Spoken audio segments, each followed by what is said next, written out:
औज़ु बिल्लाहि मिनश शैतानिर रजीम। बिस्मिल्लाहिर रहमानिर रहीम। मेरी तबीयत कुछ ठीक नहीं है, लेकिन आपकी मोहब्बत थी, आपसे वादा था, इसलिए आपके दरमियान में आया हूँ। आवाज़ भी साथ नहीं दे रही है, पेट में बहुत दर्द है, लेकिन मुझे अल्लाह की ज़ात पर यकीन है कि अल्लाह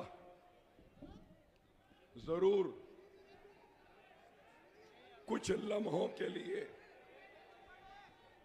मुझे वो ताकत देगा, वो क़ुव्वत देगा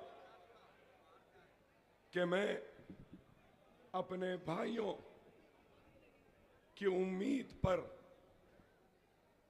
पूरा उतर सकूं और अल्लाह की ज़ात पर मुझे यकीन है कि ये आवाज़ में वो वलवला, वो हिम्मत, वो ताकत देगा जिसके ज़रिए मैं अपनी कौम, अपनी मिल्लत और अपने भाइयों पर होने वाली नाइंसाफियों का जिक्र कर सकूं और उनको बेदार कर सकूं। इंतखाबात होते रहे हैं और होते रहेंगे, और आज का ये जलसा इंतखाबी है और इस इंतखाब में आप अपने पसंद के उम्मीदवार का इंतखाब करेंगे और आपका उम्मीदवार आपका नुमाइंदा बनकर, आपकी आवाज़ बनकर आपके दुख, आपके दर्द, आपके मसाइल और आपकी आवाज़ को ऐवान असेंबली में पहुंचाएगा। वोट देते हैं तो किस लिए देते हैं? कि वो आपका नुमाइंदा बनकर, आपकी आवाज़ बनकर आपके दुख, आपकी तकलीफ, आपके मसाइल को हुकूमत के सामने पेश करे, न सिर्फ पेश करे बल्कि उनके मसाइल का हल करे। लेकिन आज हम देखते हैं कि हिंदुस्तान 1947 में आज़ाद हुआ, 1947 में आज़ादी के बाद से लेकर आज तक कई इंतखाबात आए, कई इलेक्शन आए, कई एमएलएस बने, कई एमपीज बने, कई लोग मिनिस्टर बने और कई वजीर आजम और चीफ मिनिस्टर भी बने। मैं बताना ये चाहता हूं कि 1947 से लेकर आज तक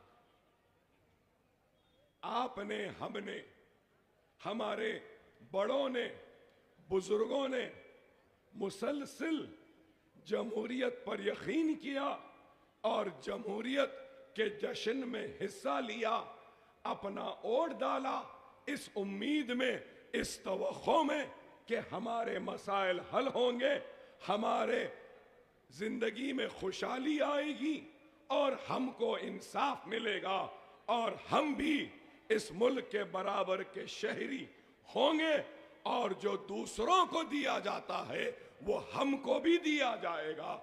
जो दूसरों के साथ जो सुलूक होता है वही सुलूक हमारे साथ होगा। दूसरे बच्चे को पढ़ने का मौका मिला तो हमारे बच्चों को भी मौका मिलेगा। जिस तरीके से दूसरे शहरी का हक है वैसा हमारा हक है समझकर हमने मुसलसिल वोट दिया। लेकिन फिर क्या बात है, क्या वजह है कि आज सबसे पिछड़ा हुआ, सबसे पीछे, सबसे आखिर में अगर कोई है तो वो हिंदुस्तान के सबसे बड़े अक़लियत का मुसलमान है। यहाँ इस मजमे में बुजुर्ग भी हैं, बड़े बुजुर्ग हैं और इस बात से इनकार नहीं करेंगे। हमने नेहरू को वोट दिया मगर हमारे हालात नहीं बदले। हमने नेहरू के बाद लाल बहादुर शास्त्री को वोट दिया लेकिन हमारे हालात नहीं बदले। हमने इंदिरा गांधी को वोट दिया, हमारे हालात नहीं बदले। हमने मोरारजी देसाई को जनता पार्टी के नाम पे वोट दिया, हमारे हालात नहीं बदले। हमने उसके बाद में फिर इंदिरा गांधी को वोट दिया लेकिन फिर भी हमारे हालात नहीं बदले।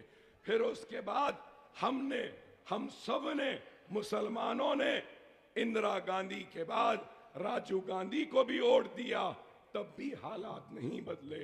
राजीव गांधी के बाद में भी वीपी सिंह आए, आई के गुजराल आए और फिर चंद्रशेखर आए, नरसिम्हा राव आए, देवे गौड़ा आए, फिर उसके बाद में और वजीर आजम नरसिम्हा राव भी आए, मनमोहन सिंह भी आए, अब नरेंद्र मोदी भी आए।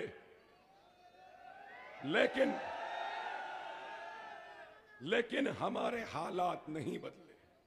तो मेरा सवाल ये है, क्या हमने हर एक को नहीं आजमाया? हर एक ने हमारे बढ़ते हुए गुस्सों को ठंडा करने के लिए इंक्वायरी कमीशन डाले।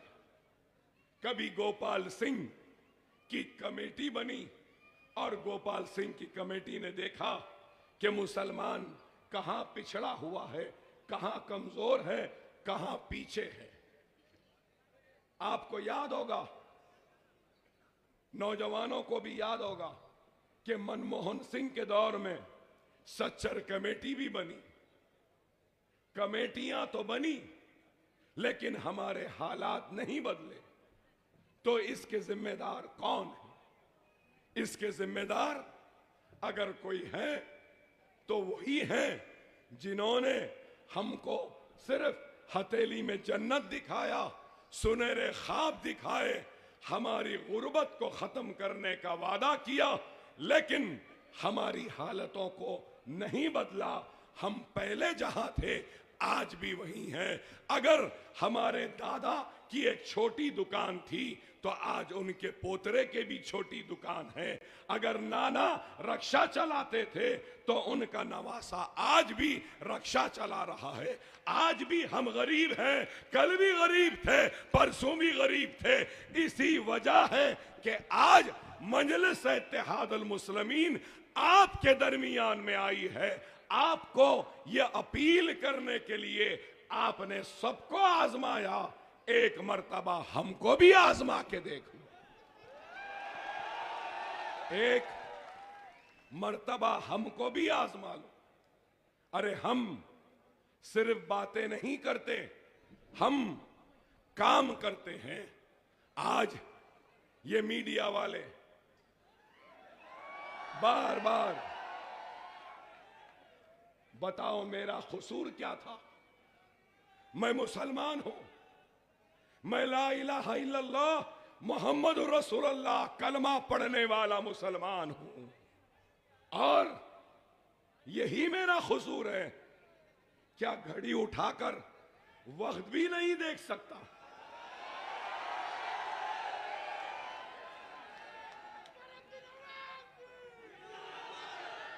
नाइंसाफी की हद है, बताओ।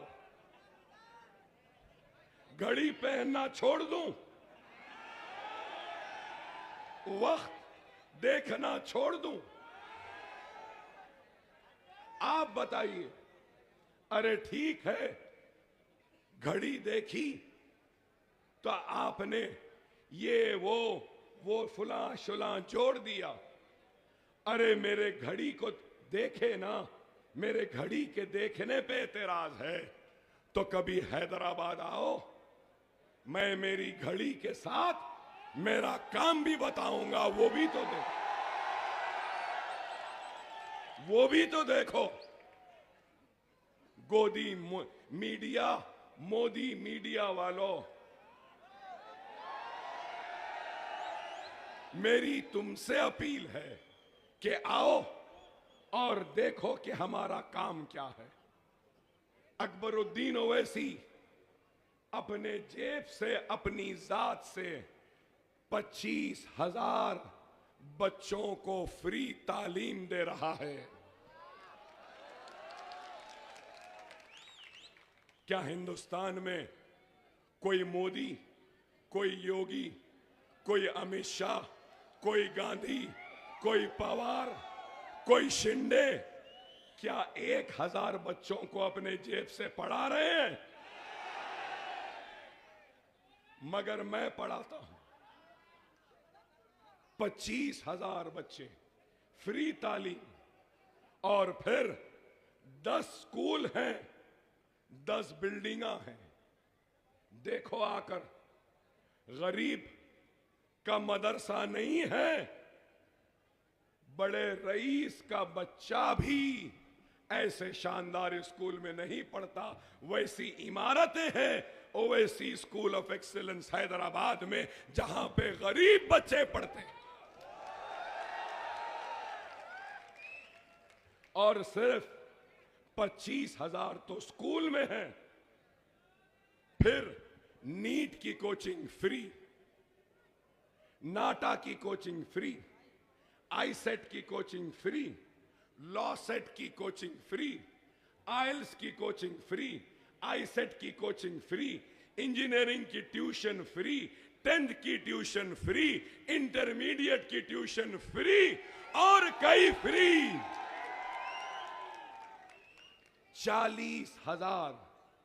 40,000 बच्चों को मुफ्त तालीम दी जा रही है। क्या किसी ने किया? अरे बताना है तो ये बताओ ना, ये नहीं बताते। ये घड़ी देखे, ये मुस्कुराए, ये ऐसा करे। अफसोस तो ये है, अफसोस तो ये है कि इनके पास बताने को, दिखाने को, कहने को कुछ नहीं है, इसलिए अकबर ओवैसी को दिखाते हैं। तुम काम बताओ ना, तुम अपनी कारकर्दगी बताओ ना, लेकिन नहीं। तकलीफ है यही कि ये लोग घूमते हैं, फिरते हैं और मुसलमानों को एक कर रहे हैं। हां, मैं फख्र से कहता हूं, फख्र से कहता हूं, डरे बगैर कहता हूं, मैं मुसलमान हूं। मेरा कलमा ला इलाहा इल्लल्लाह मुहम्मदुर रसूलुल्लाह है। ना मोदी से डरूंगा, ना योगी से डरूंगा। मैं सिर्फ अल्लाह से डरने वाला हूं। अरे मौत तो लिखी है, जब मरना है मर जाएंगे, लेकिन किसी के सामने झुकेंगे नहीं और गोली पीठ पर नहीं।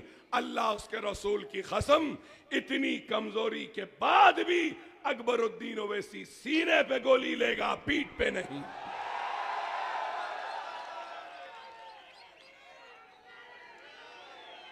अरे आज हम सवाल करते हैं तो इनको बुरा दिखता।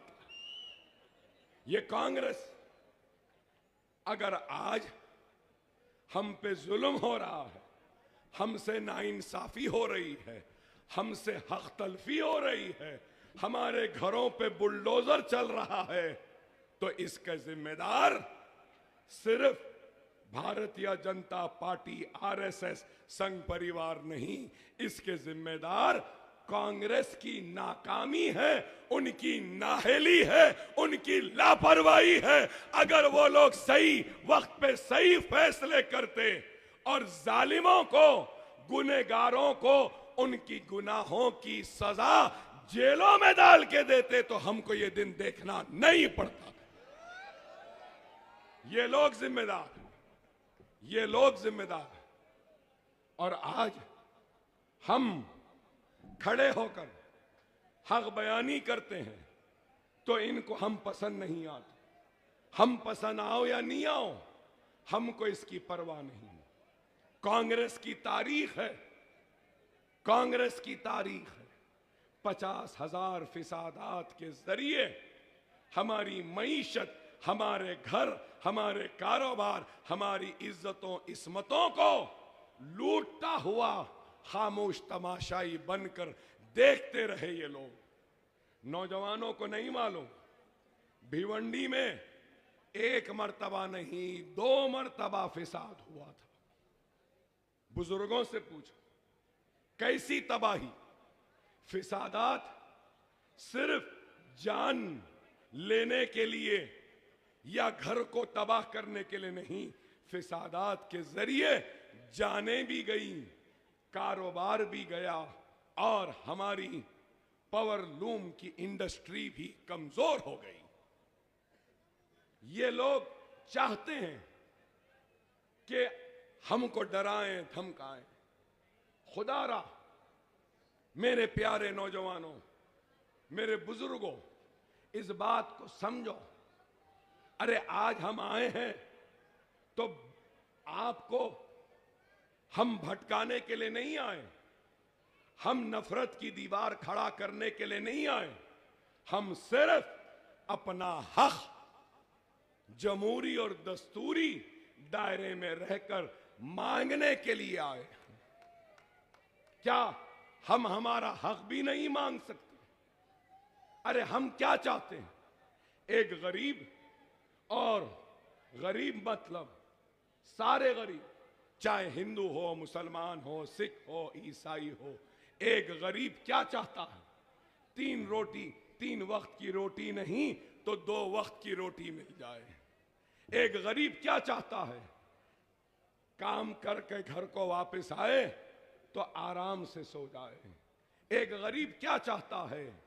अपने बच्चों को पढ़ाने के लिए स्कूल। एक गरीब क्या चाहता है? बच्चों को खेलने के लिए ग्राउंड। एक गरीब क्या चाहता है? बूढ़े माँ बाप की बीमारी में उसके इलाज के लिए एक दवाखाना। और क्या चाहता है गरीब?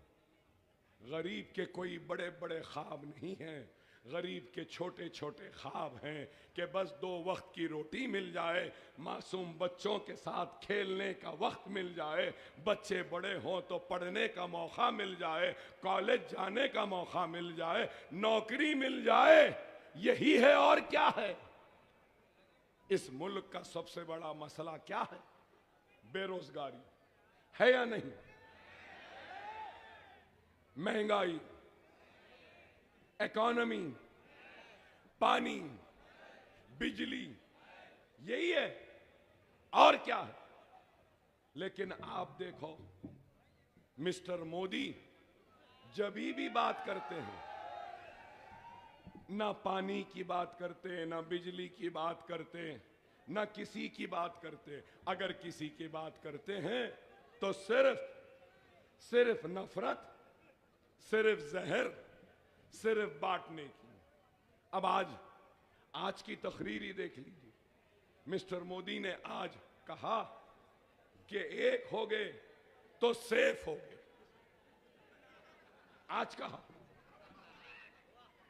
एक हो गए तो सेफ हो गए। तो किसको एक हो बोले? ओबीसी को बोले, बैकवर्ड क्लास को बोले, एससी को बोले, एसटी को बोले, कई समाज के लोगों का नाम लिए और बोले एक हो गए तो सेफ हो गए। मुसलमान उस एक का हिस्सा नहीं। हम सेफ नहीं रहना, हम सेफ नहीं होना। सबका साथ, क्या साथ दिया सबका? सबका साथ बोला, मुसलमानों को साथ से महरूम रखा। सबका विकास बोला, मुसलमान को विकास नहीं मिला। सबका विश्वास बोला, मुसलमानों को विश्वास नहीं दिया। क्या मुसलमान इस मुल्क का हिस्सेदार नहीं है? हम हैं। ये मुल्क हमारा भी उतना है जितना दूसरों का है। इस मुल्क पे हिंदू का भी उतना ही हक है जितना हक एक मुसलमान का है, उतना ही हक एक सिख का है, एक ईसाई का है, एक पारसी का है, सबका बराबर का हक है। लेकिन हक से अगर कोई महरूम रहता है तो वो मुसलमान 10 बरस में क्या करे? पहले नारा दिए क्या, सबका साथ, सबका विकास, सबका साथ, और एक नारा दिए अच्छे दिन आए। नहीं, आपसे नहीं पूछ रहा हूं मैं, आपसे नहीं, आरएसएस वालों से पूछ रहा हूं। वीर सावरकर को मानने वालों से पूछ रहा हूं, क्या अच्छे दिन लाए? अच्छे दिन आए? अच्छे दिन दिए? ना खाऊंगा ना खाने दूंगा बोले, और हजारों करोड़ के खाने वाले घपला वाले अजीत पवार को फाइनेंस मिनिस्टर बना के बाजू बिठा लिए। वाह वाह। चलो, ये उत्तर प्रदेश के चीफ मिनिस्टर आए थे, वो क्या बोले? वो भी आए और क्या बोले? बटोगे तो कटोगे। यहां है मीडिया वाले सारे,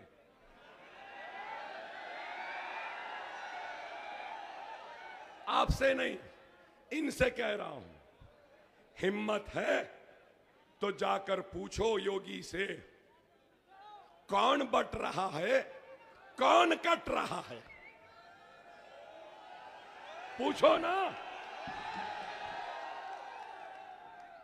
फिर से रिपीट करता हूं, मिस्टर योगी से पूछो, कौन बट रहा है, कौन कट रहा है, कौन बांट रहा है, कौन काट रहा है? खाली बातें।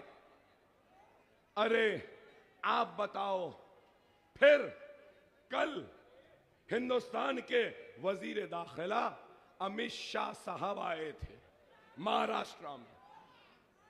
वो क्या बोले कि किसानों की जमीन को छीन लेंगे, वक्फ बोर्ड को दे देंगे। अरे हिंदुस्तान का वजीर दाखिला है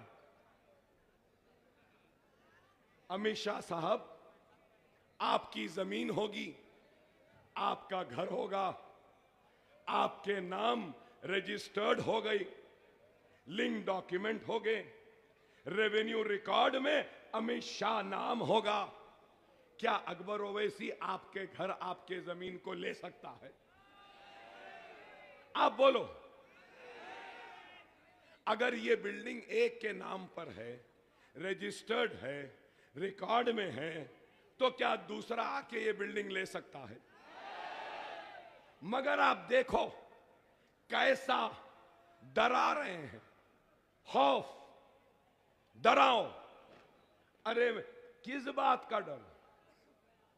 आप बताइए, 10 साल से क्या विकास हुआ, हिंदुस्तान का क्या विकास हुआ, ये बताओ ना मिस्टर मोदी, मिस्टर योगी, मिस्टर शाह। ये नहीं बताएंगे। सिर्फ क्या, आते के आते लव जिहाद, घर वापसी, बीफ बैन और हिजाब बैन, सर पे टोपी मार रही, थैली में गोश्त मार रही, ट्रेन में जा रहा है, दाढ़ी है तो गोलियां चला दे रही। अरे आप बताओ, क्या हिंदुस्तान को इस नफरत की जरूरत है या हिंदुस्तान को मोहब्बत की जरूरत है? अरे तुम नफरत बांटते हो, लेकिन हम मोहब्बत बांटने आए हैं। यही फर्क है तुम में और हम में।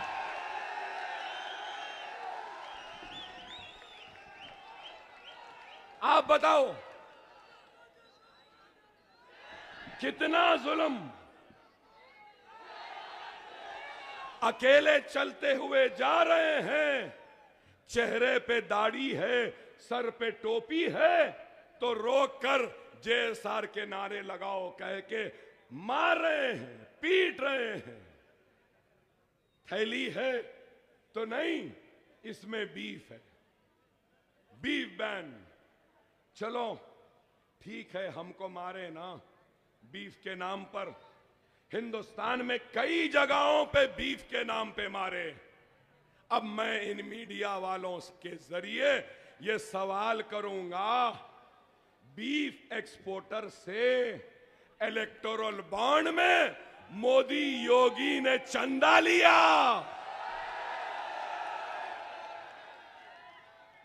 बीफ है बोल के मारे, बीफ खाते बोलकर मारे, बीफ के कारोबार है कह के मारे। ऐ गौ रक्षकों, ओ गौ रक्षकों, अरे बहादुर गौ रक्षकों, मैं कमजोर तुमको आवाज दे रहा हूं और तुमसे पूछ रहा हूं, बीफ है बोल के मारे, बीफ खाते बोल के मारे। अब बीफ एक्सपोर्टर से पैसा लेने वालों का तुम क्या करोगे? बोलो ना, बताओ ना। हमारे पास बीफ तो मारेंगे, मोदी के पास बीफ के पैसे तो नहीं। मोदी बड़े अच्छे हैं, क्या है बताओ? अब यही बात है ना, ये ऐना दिखाने की किसी में हिम्मत नहीं है। ये ऐना दिखाने की हिम्मत हमारे में है, इसलिए हमसे डरते हैं। दुनिया में पांच बड़े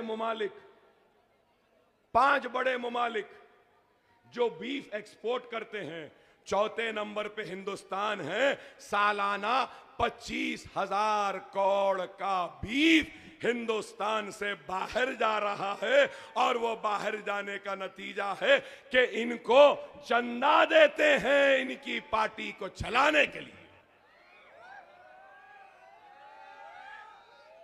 क्या है बताइए? हिजाब के नाम पर मार रहे हैं। आपको याद दिलाऊं, क्या मिस्टर मोदी ने एक नारा नहीं दिया, बेटी बचाओ बेटी पढ़ाओ? तो बेटी पढ़ाओ बेटी बचाओ का नारा क्या सिर्फ हिंदू के लिए था? क्या मुसलमान बेटियों बच्चियों के लिए नहीं था? हिजाब पहनना क्या गुनाह है? इंटरनेशनल कोर्ट ऑफ जस्टिस हो या दुनिया की कोई पार्लियामेंट हो या यूनाइटेड नेशंस भी है, तो उसमें भी हिजाब करने वाली मुसलमान बहन फख्र से हिजाब करती है, जाती है और अपनी जिम्मेदारी और अपने फर्ज को निभाती है। तो हिंदुस्तान में हमारी बच्ची कॉलेज को हिजाब पहन के नहीं जा सकती। क्या ये नाइंसाफी नहीं है? अरे मैं यही तो बताना चाह रहा हूं। हिंदुस्तान का मसला क्या बीफ बैन है?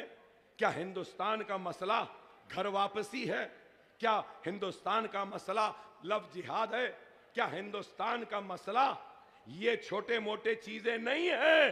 हिंदुस्तान का सबसे बड़ा मसला है तो बेरोजगारी का है, बेघर लोगों को घर देने का है, महंगाई को कम करने का है, पेट्रोल की कीमत को गिराने का है, डीजल की कीमत को कम करने का है, गैस की कीमत को कम करने का है, बेघरों को घर देने का है। और इस मुल्क का सबसे बड़ा मसला अगर कुछ है तो नफरतों को खत्म करना और मोहब्बतों को बांटना, बटे हुए दिलों को एक करना, हिंदू मुस्लिम सिख ईसाई सबको एक नजर से देखना, यह है।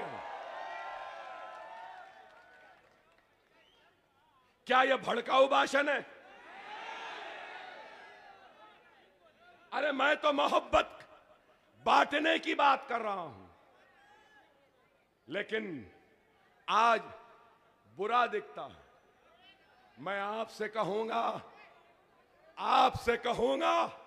जैसा अकबरुद्दीन ओवैसी किसी से नहीं डरता, सिर्फ अल्लाह से डरता है। और अकबर ओवैसी का कलमा ला इलाहा इल्लल्लाह मुहम्मदुर रसूलुल्लाह है। तो आपको भी डरने घबराने की जरूरत नहीं है। हम तो लड़ते आए हैं अपनी हक की लड़ाई, जमहूरी अंदाज में, दायरे दस्तूर में लड़ते आए हैं और लड़े रहे हैं और लड़ते रहेंगे जब तक हमको हमारा दस्तूरी हक नहीं मिलता। हम लड़ते रहेंगे, लड़ते रहेंगे, लड़ते रहेंगे, हार और जीत की परवाह करे बगैर लड़ते रहेंगे। और ये कहना चाहता हूं, ये मुल्क जितना माथे पे तिलक लगाने वाले का है, उतना ही ये मुल्क सर पे टोपी पहनने वाले और चेहरे पे दाढ़ी पालने का भी है। ये मुल्क ना नरेंद्र मोदी की जागीर है, ना अकबर ओवैसी की जागीर है। ये मुल्क सबका है, ये मुल्क सबका है। सरदार का भी है, पारसी का भी है, सबका है। लेकिन ये लोग सिर्फ डराना चाहते हैं और समझ रहे हैं कि डर जाएंगे। अरे मैं इस मजमे की इजाजत के साथ ये बात कहना चाहता हूं, अगर मेरी बात से मुत्तफिक है तो मैं नारा लगाऊंगा, उसके बाद कहना।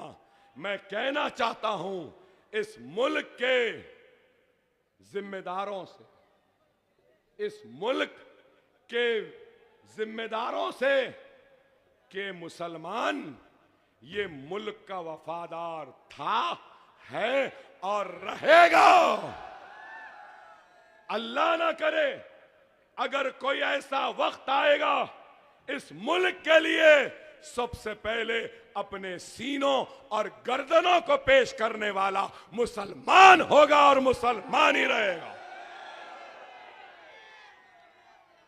अरे जिनको जाना था वो चले गए, हम यहीं के थे, यहीं के हैं, यहीं के रहेंगे। नारे तकबीर, नारे तकबीर, नारे तकबीर। हिंदुस्तान, हिंदुस्तान। देख लो देखने वालों, हमारे सीने को फाड़ के देख लो। हमारे एक एक खतरे में इस मिट्टी की वफादारी और इस मिट्टी की खुशबू आएगी। हमने इस मुल्क को सजाया है, संवारा है। हम ये मुल्क के हैं, इस मुल्क के रहेंगे। आपसे यही कहूंगा कि खुदारा वक्त और हालात को समझो। अगर ईमान होगा, जज्बा होगा, हिम्मत होगी, तो फिर कोई तुम्हें रोक नहीं सकता। मेरी तकरीर के वक्त शुरू जब किया तो बमुश्किल आवाज निकल रही थी, लेकिन देखो कि अब खुल गई आवाज। ये अल्लाह का करम है, आपकी दुआएं हैं, आपकी मोहब्बत है, आपका खुलूस है, आपसे रिश्ता है, इसलिए अल्लाह ने इस आवाज में फिर से ताकत दे दी।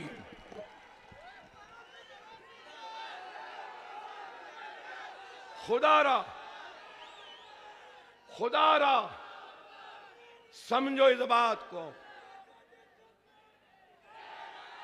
नहीं, नहीं, माफ करना, माफ करना।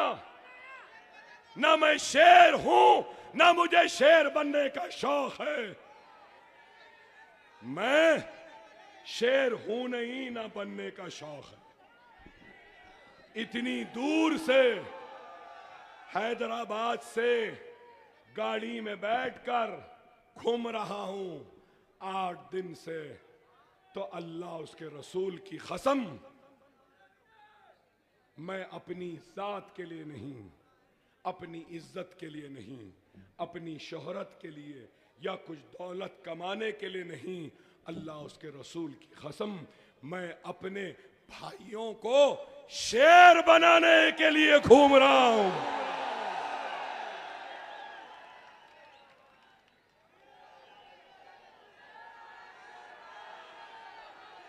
एक अकबर है, एक अकबर है तो इतनी परेशानी है, अल्लाह मुझे हयात है 1000 अकबर बना दूंगा। बनना है, बनना है, शेर भी बनना है, बनना है शेर। अगर शेर बनना है तो नमाजों के पाबंद बन जाओ, शेर बनना है तो कुरान को पढ़ो, शेर बनना है तो यतीमों के सर पर हाथ रखो, शेर बनना है तो आकाए मदीना मोहम्मद मुस्तफ़ा सल्लल्लाहु अलैहि वसल्लम की सुन्नत को अपना लो। शेर बनना है तो मुनज़्ज़म हो जाओ, मुत्तहिद हो जाओ, एक हो जाओ। हो जाएंगे।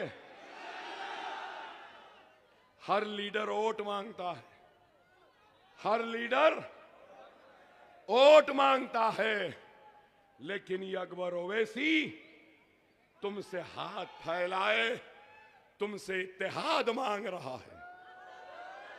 दे दोगे? नमाजों की पाबंदी करोगे? कुरान को पढ़ोगे? सुन्नत पे अमल करोगे? यतीमों यसीरों का सहारा बनोगे और नफरत के जाल में न फंसो। अपने पड़ोसियों से मोहब्बत करो, ख्याल रखो। अगर तुम्हारा पड़ोसी हिंदू है, अगर भूखा है, तो आकाए मदीना मोहम्मद मुस्तफ़ा सल्लल्लाहु अलैहि वसल्लम की हदीस है कि उस भूखे गैर मुस्लिम को पहले खाना खिलाओ, उसके बाद खाना खाओ। ये इस्लाम है। ये लोग नफरत के जरिए हिंदू मुसलमान को बांटना चाहते हैं। तुम रसूलुल्लाह की सुन्नत पे अमल करके ये दुश्मनों को भी दोस्त बना लो, करीब ला लो, फिर देखो ये मोदी योगी ये सबका सफाया हो जाएगा।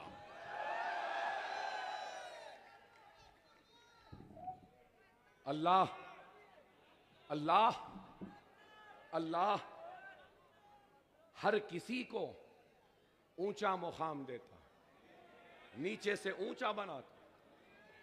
कोई अब जैसे हमारे वजीर आजम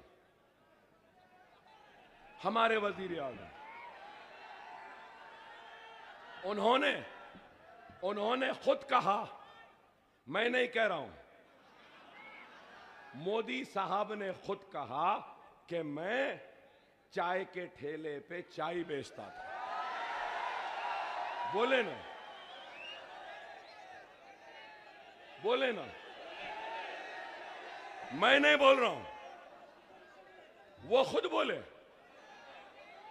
मगर हमारी जमहूरियत की ताकत को देखो, हमारी जमहूरियत की ताकत को देखो कि चाय वाला वजीर आजम बन सकता है। ये हमारी जमहूरियत की खूबसूरती। हाँ, वो भी बोले सही है, बोले थे कड़क चाय नरम चाय, बोले थे, ये भी बोले थे।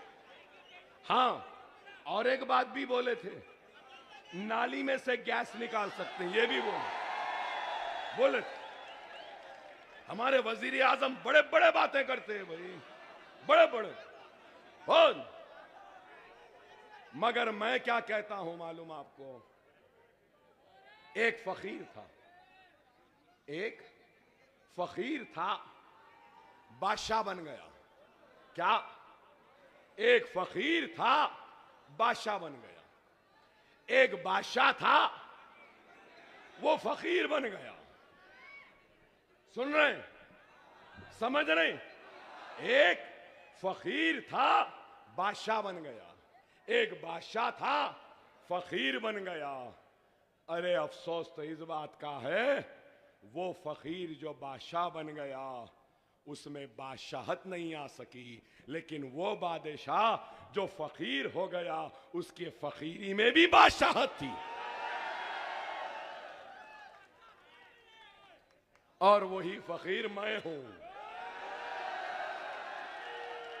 वही फकीर आप हैं, है ना? हम फकीर हैं भाई, लेकिन हमारी फकीरी में भी बादशाहत है। अल्हम्दुलिल्लाह। अब वो कौन बादशाह है जिसकी बादशाहत में भी अब अगर फकीरी है तो मैं नाम लेना चाहता हूं, वो आपको मालूम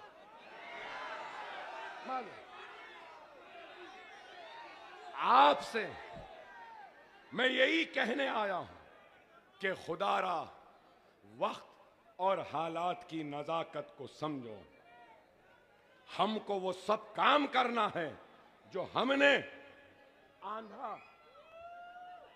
हमने आंध्रा व तेलंगाना की असेंबली में किया। बहुत सारे पढ़े लिखे लोग हैं, मैं थोड़ी वक्त में खत्म कर दूंगा। मेरी भी तबीयत ठीक नहीं है, मगर कोशिश कर रहा हूं। देखे ना मोहब्बत का कमाल, ईमान की ताकत कि आवाज जो बंद थी वो खुल गई। जब अल्लाह ने मेरी आवाज को खोल दिया तो जरूर आपके दिलों को भी खोल देगा और उसमें थोड़ी सी जगह इस गुनहगार के लिए भी डाल देगा।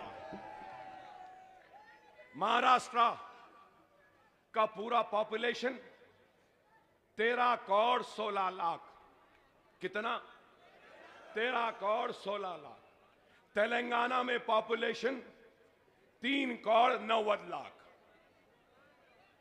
महाराष्ट्र में मुसलमानों की आबादी 1 करोड़ 44 लाख। कितनी? 1 करोड़ 44 लाख। और तेलंगाना में मुसलमानों की आबादी 50 लाख। कितनी? महाराष्ट्र में 1 करोड़ 44 लाख। महाराष्ट्र का बजट पूरा 6.12 लाख करोड़।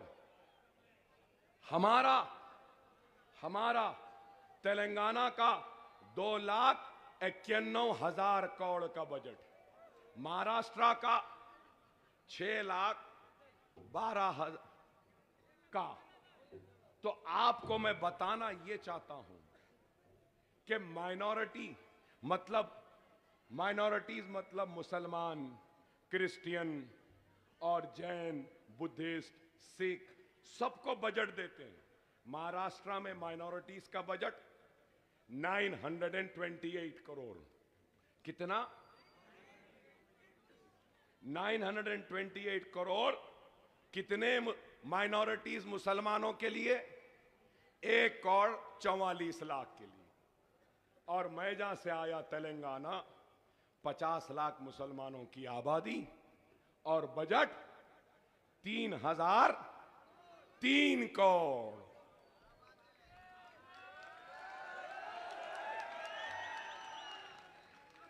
अब आप बताओ, मजलिस आना था नहीं आना था? यहां पे आप बोलो। वहां पे 3,003 करोड़, वहां पे मुसलमानों को 4% रिजर्वेशन, वहां पर 28 लाख बच्चों को स्कॉलरशिप, वहां पर 3 लाख बच्चियों की शादियां, 1 लाख रुपया एक शादी के लिए दिया गया। तो फिर यहां पे वो काम क्यों नहीं? यहां पावरलूम है, पावरलूम को बैंक लिंक सब्सिडी लोन दिया जाता है। सही है ना? हमारे पास कोई बैंक नहीं, सीधा 1 लाख रुपया मुसलमान को दिया जाता है।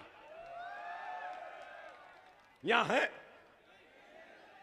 हमारा बच्चा अगर यूके, यूएसए, ऑस्ट्रेलिया, न्यूजीलैंड कहीं पर भी जाके पढ़ना चाहता है तो उसको 20 लाख रुपया देते हैं अमेरिका की यूनिवर्सिटी में पढ़ने के लिए, यूके की यूनिवर्सिटी, ऑस्ट्रेलिया, न्यूजीलैंड में प्लेन का टिकट भी देते हैं, हॉस्टल की फीस भी देते हैं, सेमेस्टर की फीस भी देते हैं।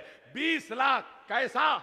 बाद में देना नहीं, ले लो और हवा में उड़ के चले जाओ, पढ़ो, काबिल बनो। यहां है, यहां है, किसी मुसलमान ने दिलाया? नहीं दिलाए। यही है, यही है। यहां मैं आपसे यही कहूंगा कि वक्त और हालात को देखो, समझो। आज हमारे, बस थोड़ी देर में खत्म करूंगा, थोड़ी देर में, सब्र।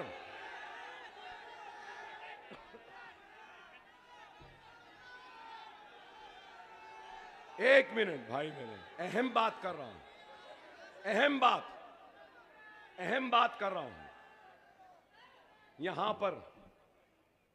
यहां पर आज से 5 साल पहले शिवसेना, बीजेपी दोनों मिलकर इलेक्शन लड़े, सही है ना?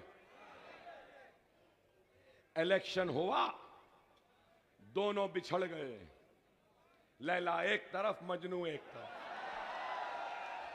चले गए, हो गया। बोले नहीं। उसके बाद उद्धव ठाकरे, शरद पवार, कांग्रेस मिलके हुकूमत बनाए ना। चंद साल चली, उसके बाद शिवसेना टूट गई ना। शरद पवार की एनसीपी टूट गई ना, टूट गई। अब हमारा प्यारा मुसलमान भाई, ये नरम दिल होता है बहुत, बेशक मोमिन की सिफत है कि वो नरम होता है, माफ करता है मोमिन की निशानी। मेरे आका मोहम्मद मुस्तफ़ा सल्लल्लाहु अलैहि वसल्लम की भी तालीम है, रास्ते में कांटे बिछाते थे तो माफ किया। फाते मक्का हुए तो गर्दन झुकी थी, नजरें नीची थी। लोगों ने पूछा, या रसूल अल्लाह, हम फाते हैं, फिर आपकी गर्दन नीचे क्यों, नजरें नीचे क्यों? तो रसूलुल्लाह इरशाद फरमाते हैं कि मैं उन लोगों को शर्मिंदा नहीं करना चाहता जिन्होंने मेरे रास्तों में कांटे और रुकावटें बिछाई थी। ये मेरे आका है। और महाराष्ट्र का मेरा मोमिन भाई भी वैसी है।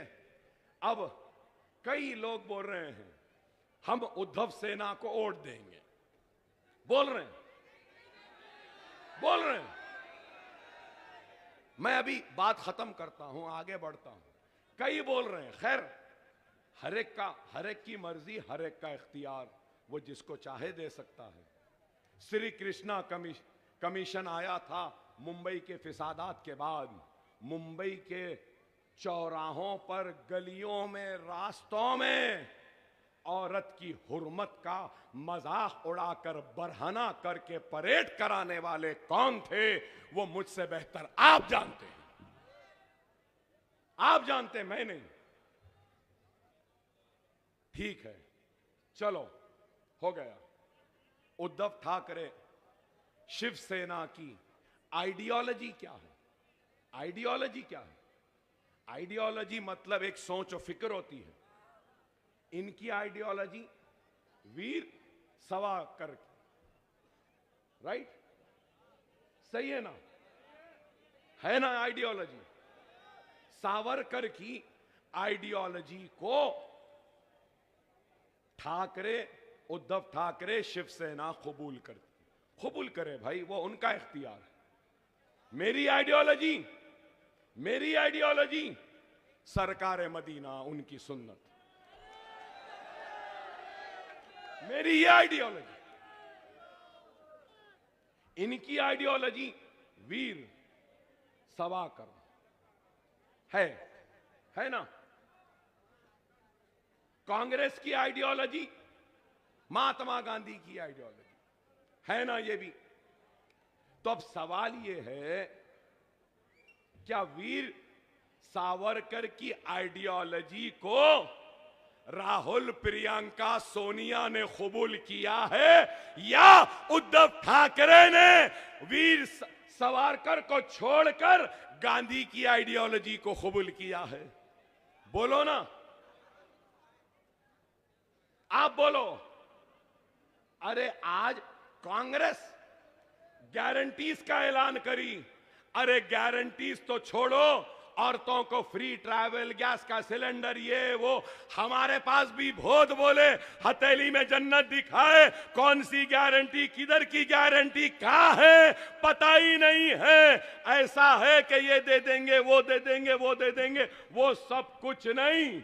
सबसे पहले उद्धव ठाकरे, सोनिया गांधी, राहुल गांधी, आदित्य ठाकरे, हमारे शरद पवार, सुप्रिया सूले, ये सब लोग मिलके ये एक बॉन्ड पेपर पर सबसे पहली गारंटी देना, इलेक्शन के बाद में सीट आओ या नहीं आओ, इख्तियार आओ या नहीं आओ, हम एक दूसरे को नहीं छोड़ेंगे। क्या इसकी गारंटी है?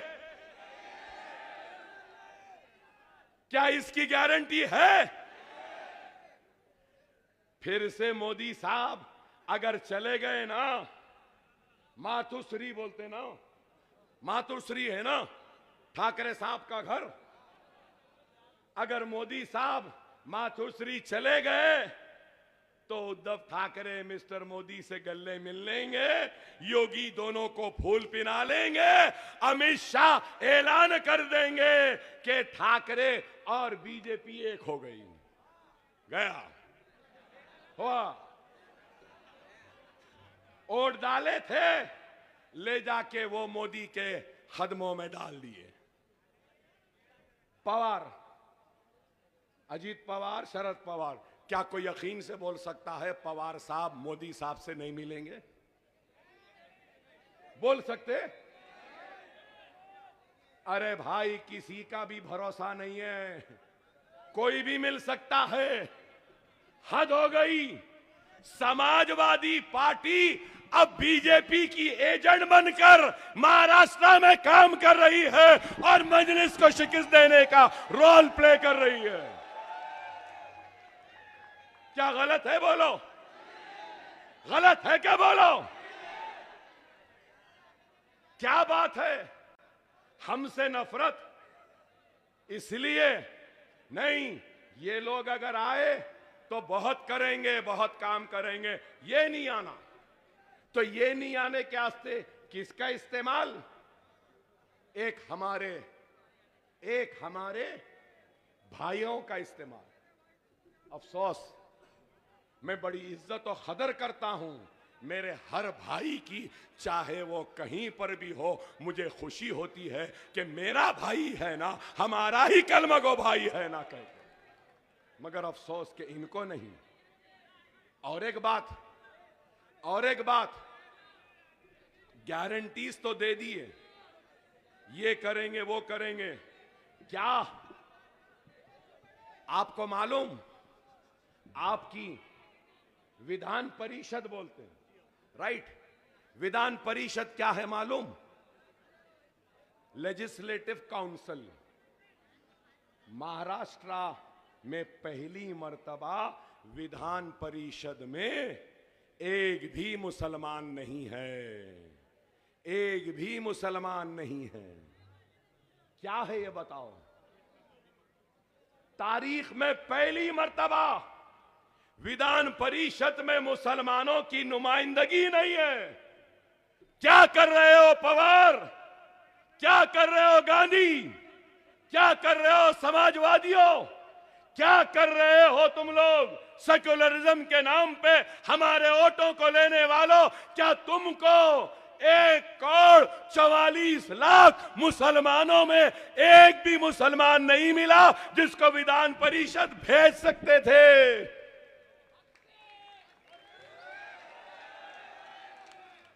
नहीं भेजे। अरे भाई, यही है, जब हमारा मामला आता ना तो सब हमसे बोलते हैं ऐसा है, वैसा है, ये है, वो है, वोट दे दो, वोट दे दो। हम वोट देने की मशीन बन गए हैं। कभी गांधी को वोट दिया, कभी जनता को वोट दिया, कभी समाजवादी को दिया, कभी यादवों को दिया, कभी लालू को दिया, कभी रेड्डी को दिया, कभी राव को दिया, कभी पवार को दिया, कभी पटेल को दिया, कभी पाटिल को दिया। अरे क्या कभी तुमने मुझको दिया? अरे अब वक्त है, मुझे दे दो। तुम्हारा नुमाइंदा मैं बनूंगा, तुम्हारी नुमाइंदगी मैं करूंगा, तुम्हारी हक की लड़ाई मैं लड़ूंगा। इंसाफ के लिए हम लड़ेंगे। जब तक जिंदा हूं आता रहूंगा, दिलों को जीतने की कोशिश करता रहूंगा। हारता हूं तो हार जाऊं, मुझे परवाह नहीं। मैं इलेक्शन जीतने तो बेशक आया हूं, लेकिन इलेक्शन के साथ साथ अपने भाइयों के दिलों को जीतने के लिए ज्यादा आया हूं। हकीकी फातेह वो होता है जो दिलों को फतेह कर ले। और फिर कह रहा हूं, तकरीर शुरू करा, आवाज नहीं थी। आप मायूस थे कि अकबर साहब की आवाज नहीं है, लेकिन देखो अल्लाह का करम, इल्लल्लज़ीना आमनू व आमिलुस सालिहात। अगर अमल सच्चा साले तो दुनिया की कोई ताकत तुमको रोक नहीं सकती। अगर आप सच्चे हैं, मैं सच्चा हूं, हमारे ईमान में साले है, तो फिर हमारी कामयाबी को कोई नहीं रोक सकता।